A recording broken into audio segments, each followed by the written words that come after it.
Glória a Deus. A paz do Senhor para a igreja de Deus. Amém. Já estamos em pé. Vamos ler a palavra do Senhor nesta noite no Evangelho escrito por João.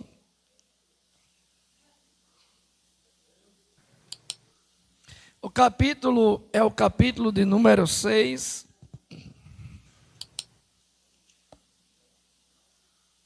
João, Evangelho, capítulo de número 6.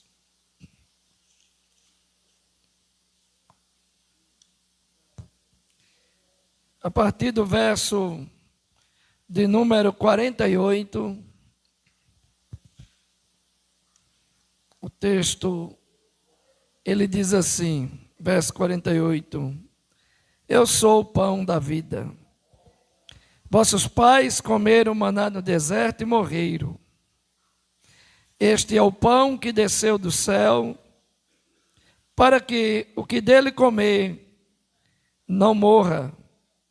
Eu sou o pão vivo que desceu do céu. Se alguém comer deste pão, viverá para sempre. E o pão que eu lhe der é a minha carne, que eu darei pela vida do mundo. Disputavam, pois, os judeus entre si, dizendo, como pode dar-nos este a sua carne a comer? Jesus, pois, lhes disse, na verdade vos digo, que se não comerdes a carne do Filho do Homem e não beberdes o seu sangue, não tereis vida em vós mesmos. Quem come a minha carne e bebe o meu sangue tem a vida eterna, e eu o ressuscitarei no último dia. Porque a minha carne verdadeiramente é comida, e o meu sangue verdadeiramente é bebida. Quem come a minha carne e bebe o meu sangue, permanece em mim, e eu nele. Amém? Podeis sentar. Amados irmãos, nas suas orações, não esqueçam de orar pela família da nossa missionária Maria, ali do Jardim Alvorada. A sua filha, Valdete, pastora da Assembleia de Deus, partiu para a eternidade, e a nossa irmã Maria, ao receber a notícia, infartou. O médico ainda liberou ela para ir para o velório, mas ao sair do velório retornou direto para a UTI. Então esteja em suas orações, colocando aquela família nas mãos do Senhor. Nós sabemos o quanto é difícil passar por isso, mas uma coisa é certa, como foi lida aqui na palavra do Senhor, quem come a minha carne e bebe o meu sangue, permanece em mim e eu o ressuscitarei no último dia. Amados irmãos, esse tema é um tema muito debatido no meio cristão, principalmente por linha teológica. Nós temos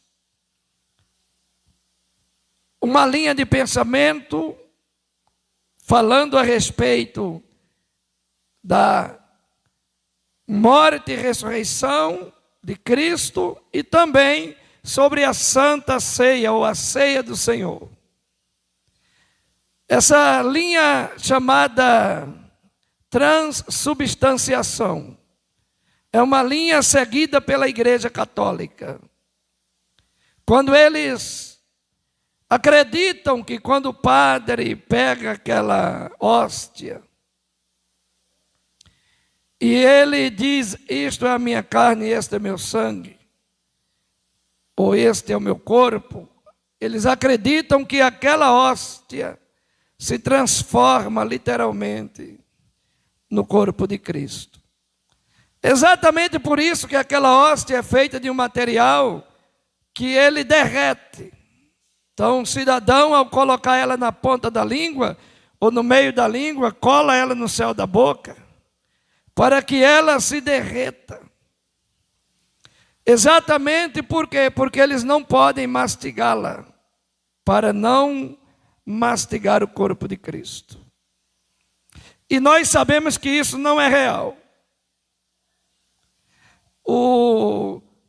Quando nós consagramos o pão e o cálice do Senhor, eles permanecem pães e suco de uva ou fruto da vide, como a Bíblia chama.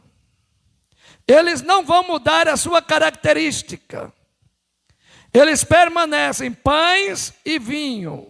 Vinho em termos de linguagem, mas o cálice que nós levamos até você, ele não contém álcool. Então observe bem que esta ideia não é uma ideia real. Temos mais aí umas 2 ou até mesmo 3 linhas de pensamento que tentam explicar essas coisas, mas uma mais concreta é a questão de que o pão permanece pão e o cálice permanece suco de uva. Porém, com uma diferença. Quando o sacerdote ora a Deus para abençoá-los, a presença espiritual de Cristo vem sobre o pão e o cálice. De forma que Jesus está presente nesta ceia. De forma que Jesus está presente espiritualmente no pão e no vinho. Como explica o sistema da consubstanciação. Então vejamos bem, meus amados, que o próprio Cristo, ele vai fazer uma revelação aqui no texto que fora lido, quando ele usa a expressão no verso 50 do capítulo 6 de João, ele vai falar do modo espiritual. Ele diz: este é o pão que desceu ou que desce do céu. Verso 51, ele refere-se a si mesmo e ele diz: eu sou o pão vivo. Então observe bem que Jesus estava na última Páscoa, sentado em volta da mesa com seus discípulos, e ele toma o pão da mão dos seus discípulos, ou do que estava sobre a mesa. Ele toma o pão e ele olha para os discípulos e diz a ele: este pão que eu vos dou. Então observe bem que o que ele tinha na mão era um pão material, um pão em forma de matéria. Ele não está apresentando a sua carne em forma de canibalismo, não. Ele pega o pão e mostra aos discípulos dizendo: este pão que eu lhe dou é a minha carne. Então observe bem o que Cristo está apresentando à igreja. Jesus não está apresentando aqui uma forma de magia, não. Mas observamos o poder da oração. Quando a ordem sacerdotal, ele pega o pão e o cálice, ao orar sobre eles, eles tornam-se abençoados pela presença de Jesus Cristo na mesa da ceia. Isso traz-nos a convicção de que Cristo está aqui dentro hoje, fazendo parte deste grande evento.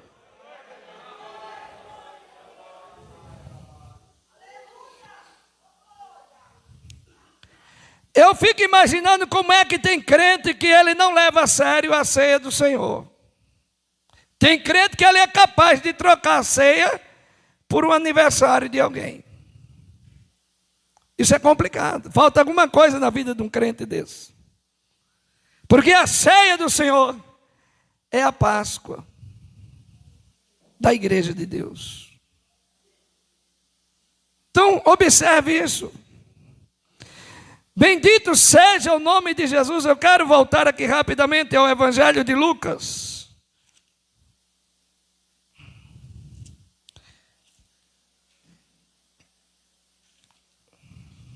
Glorificado seja Deus.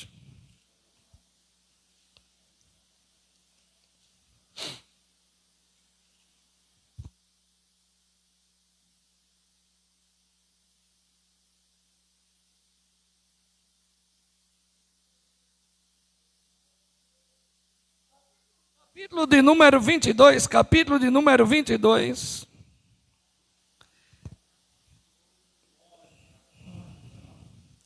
Versículo de número 14. Observe a importância de Cristo sentado à cabeça da mesa. Ele diz assim: chegada a hora, pôs-se à mesa e com ele 12 apóstolos. Então observe bem uma coisa interessante. Jesus senta-se à cabeça da mesa. E em volta da mesa, 12 apóstolos. Então eu quero chamar a sua atenção, meus amados, e informar a você a respeito da reverência à ceia do Senhor. Porque Cristo se senta à cabeça da mesa, e quem está em volta da mesa são seus apóstolos, são seus discípulos, são aqueles que aprenderam com Jesus. Estar sentado nesses bancos hoje, na primeira ceia do ano, é uma honra. É uma honra. O nosso Cristo, ele não está pendurado num crucifixo à parede do nosso templo. O nosso Cristo está sentado à cabeça da mesa, espiritualmente. E em volta da mesa, os seus discípulos, seus apóstolos. Aqueles que verdadeiramente se decidiram por Cristo, caminhar com Cristo, viver com Cristo, falar de Cristo, estar próximo dele. Isso para nós é uma honra. Se você puder dizer, junto comigo, diga: isto para nós é uma honra. Vamos ao verso de número 15, quando Jesus diz assim: e disse-lhe: desejei muito comer convosco. Você entende isso? Alguém olha para 12 discípulos e não dá nada por eles. Era a época da Páscoa, as festas comemorativas dos judeus. E Jesus disse: eu desejei muito estar com vocês aqui hoje. Ele estava fazendo um anúncio. Ele diz assim: desejei muito comer convosco esta Páscoa antes que padeça. Jesus estava anunciando que ele ia ser preso, que ele ia ser levado à morte, mas que ele desejava comer com os discípulos a última Páscoa, e aonde ele revela o mistério da ceia do Senhor, foi neste momento que ele começa a revelar este mistério, porque isso é um mistério. E olhe bem para o que Jesus diz: o pão que eu lhe der é a minha carne. Eu gostaria de lhe perguntar, isto é ou não é um mistério? Isso é um mistério. Sabe quem entende isso? O teu espírito. O teu espírito entende isso. Quando tu te alimenta, ele entende quanto ele fica forte. Quando você come o pão, quando você bebe o vinho, ele entende como é precioso este mistério.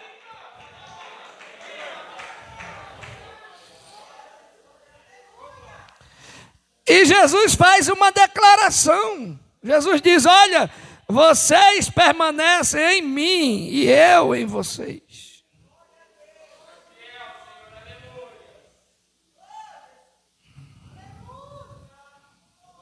No verso 16, Jesus diz assim: porque vos digo que não comerei, que não a comerei mais até que ela se cumpra no reino de Deus.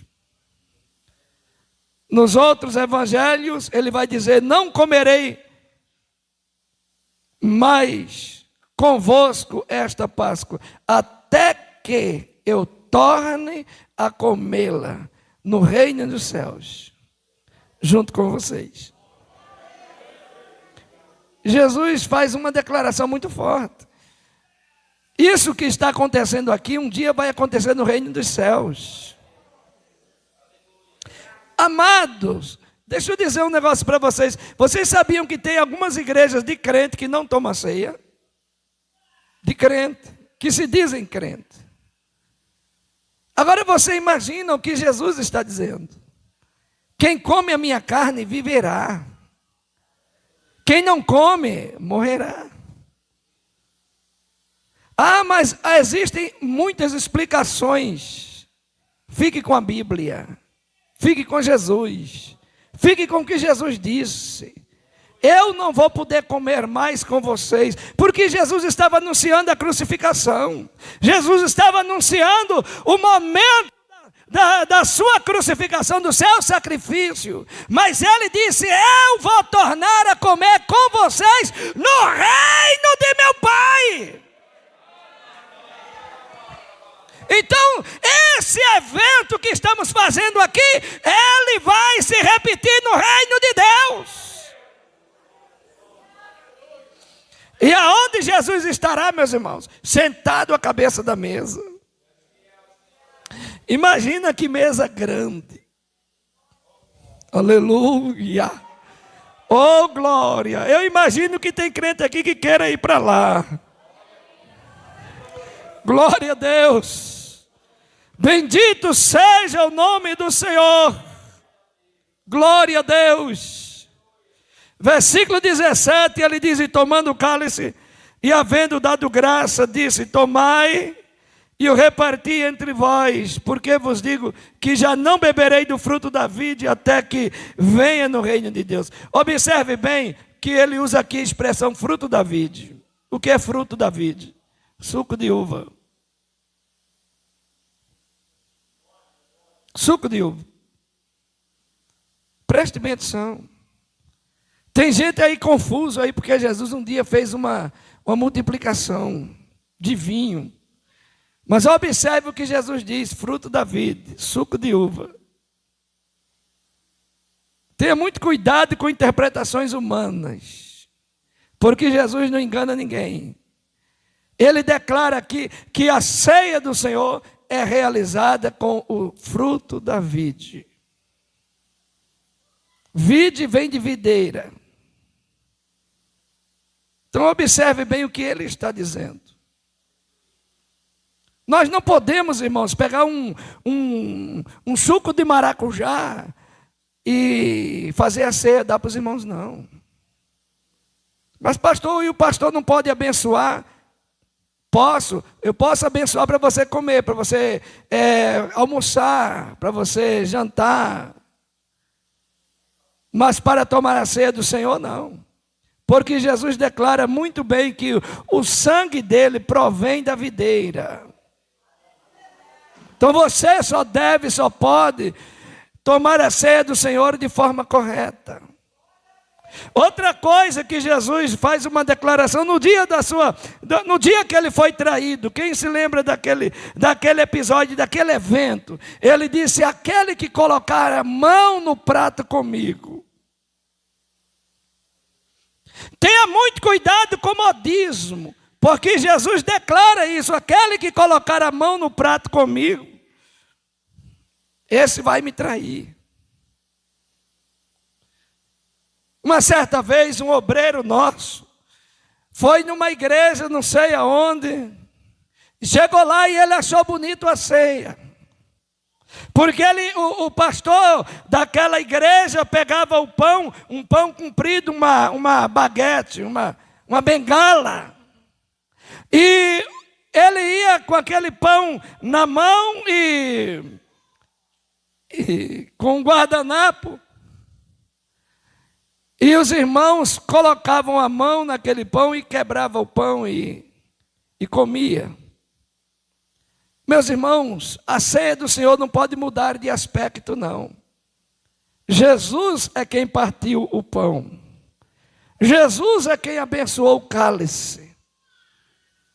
Eu não posso fazer você colocar a mão comigo no prato para comer, porque você vai assumir a posição de Judas.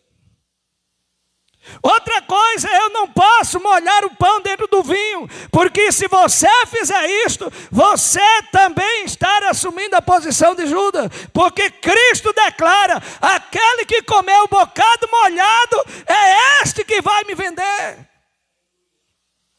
Então a prática da ceia é algo muito sério. A igreja de Cristo, ela não se mistura com modismo. O sacerdote precisa abençoar o pão, partir ele e levar a vocês eles já partido. Porque esta ideia Paulo condena no capítulo de número 11 de 1 Coríntios.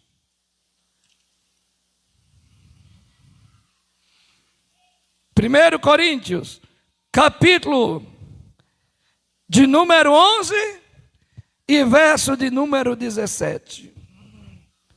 Ele diz assim: nisto, porém, que vou dizer-vos, não vos louvo, porquanto vos ajuntais, não para o melhor, mas para o pior.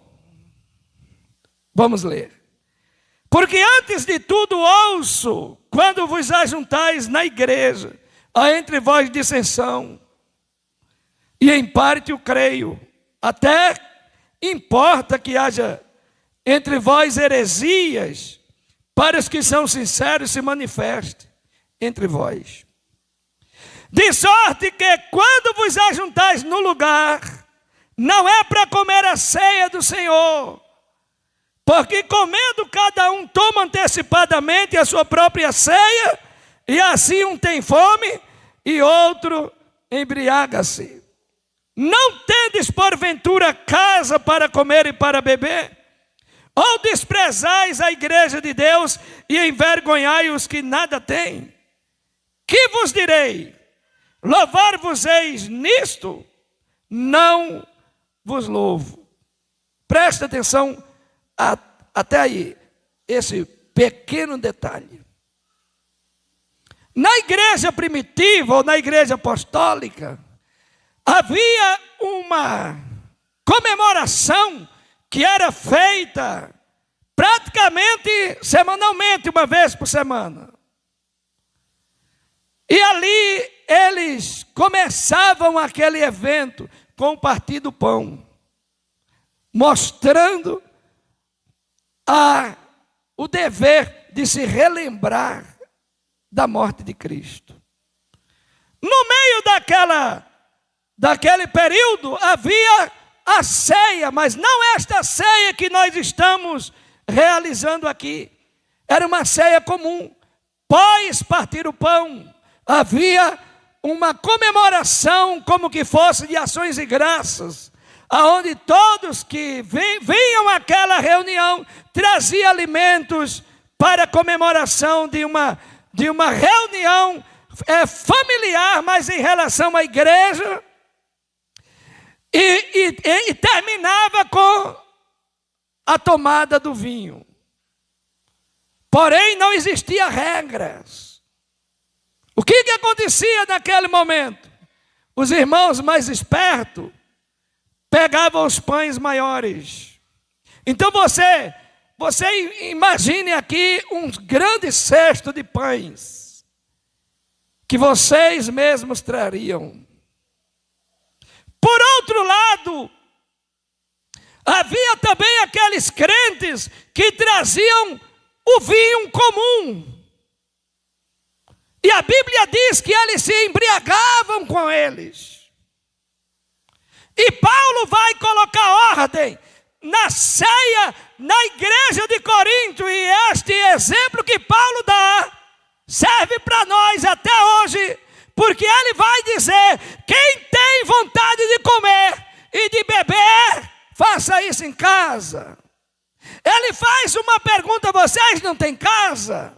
Porque aqui este ritual, ou este momento glorioso de ceia do Senhor, não é para encher barriga não, é para alimentar o espírito e alimentar a alma do cristão.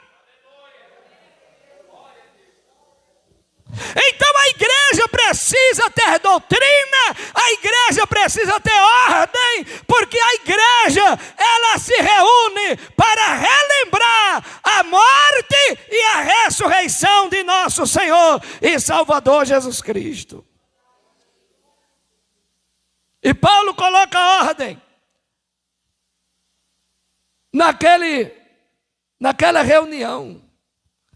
Aí você me pergunta: pastor, mas essa doutrina de Paulo não é doutrina de homens?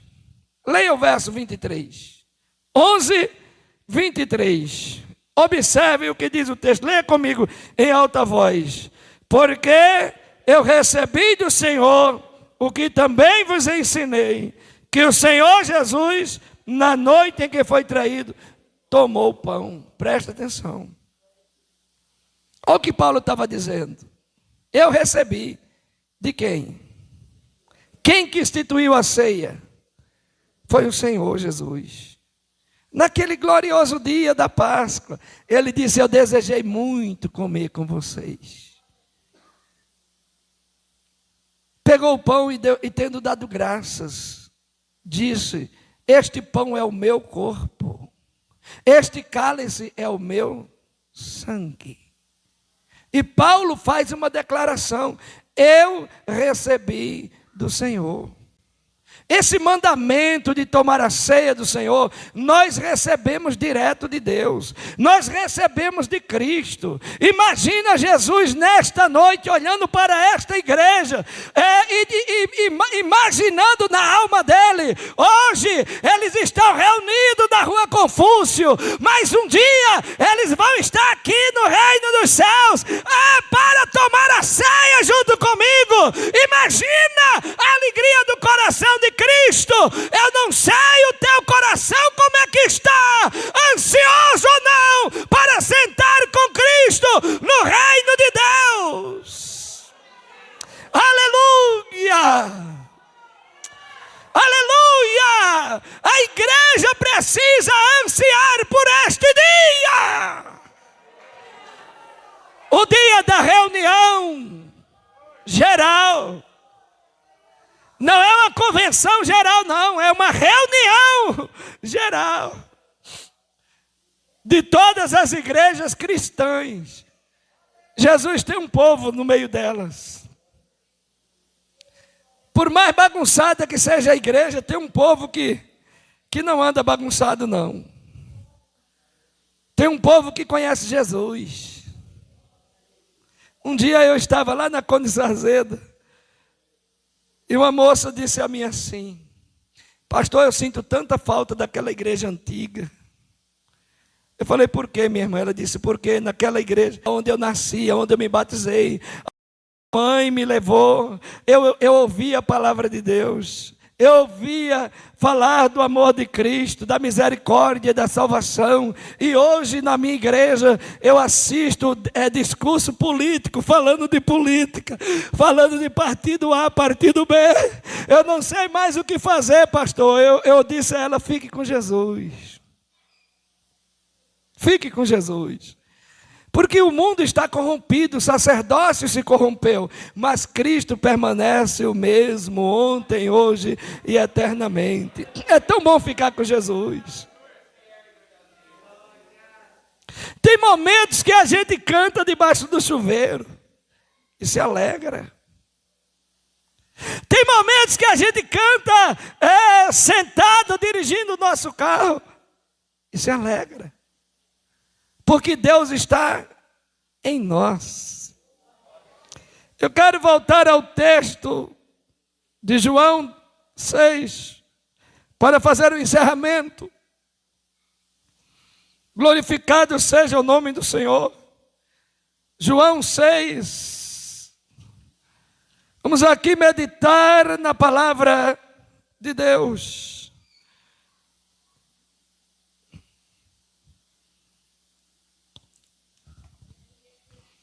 No verso de número 52. Vamos começar do verso 51, a leitura. Ele diz: eu sou o pão vivo que desceu do céu. Se alguém comer deste pão, viverá para sempre. O pão que eu lhe der é a minha carne, que eu darei pela vida do mundo. Disputavam, pois, os judeus entre si, dizendo: como pode este dar a sua carne a comer? Jesus, pois, lhes disse: na verdade vos digo que se não comerdes a carne do Filho do Homem e não beberdes o seu sangue, não tereis vida em vós mesmos. Quem come a minha carne e bebe o meu sangue, tem a vida eterna. E eu o ressuscitarei no último dia. Você se lembra daquela passagem que a Bíblia vai dizer que os mortos ouvirão a voz de nosso Senhor Jesus Cristo e se levantarão? Você está aguardando esse dia? Os obreiros aqui ainda aguardam a vinda de Jesus?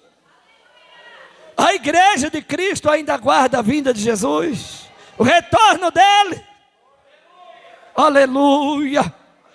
Glória a Deus! Quando nós vamos ao sepultamento de um irmão nosso, a gente fica tão ruim, tão mal. Hoje eu passei um dia praticamente deitado com o choque que levei. Mas nós temos essa certeza que um dia nós iremos ter outro choque. Mas um choque positivo. Porque nós vamos ver nossos irmãos se levantando, se reunindo conosco, com vestes brancas. Aleluia. A Bíblia diz que alguns receberão coroas e outros palmas nas mãos. O mais interessante é que todos nós receberemos uma pedrinha branca, escrito o teu novo nome. Quantas vezes o ser humano fica chateado porque o pai dele chamou ele de José, de Manuel, de Chico. E aí o crente fica traumatizado.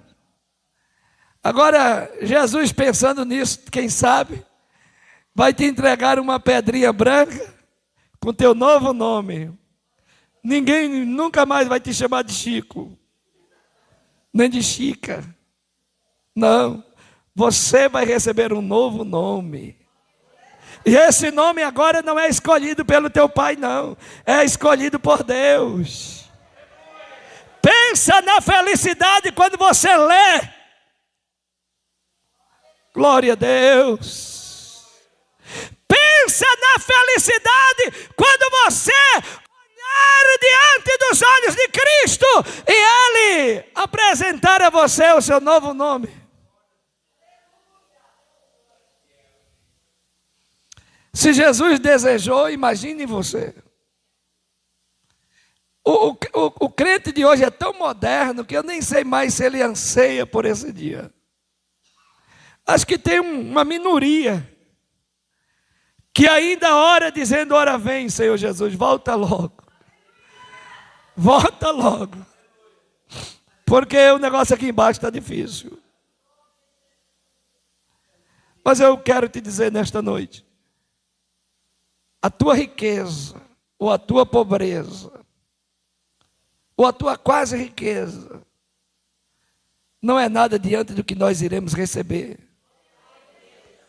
Pensa bem, meus amados. Eu não quero nem saber aonde Deus vai me colocar. Mesmo que eu fique no pé do portão, mas seja lá de dentro. Quem está entendendo? Não tem problema. Se ele disser, filhão, você quer ficar aí como porteiro? É do lado de dentro. Aleluia. Quantos estão esperando esse dia? Aleluia. Aleluia. Finalizando aqui a mensagem, Jesus disse, olha, eu não vou poder mais fazer parte da ceia, literalmente aqui com vocês, mas um dia eu vou ver vocês lá no reino do meu Pai. Vocês vão entrar, vão poder fazer parte da primeira ceia, juntamente comigo, na casa do meu Pai. Quem está aguardando este dia, levante a mão e dê glória ao Senhor e louve a Ele com as palmas, em nome de Jesus.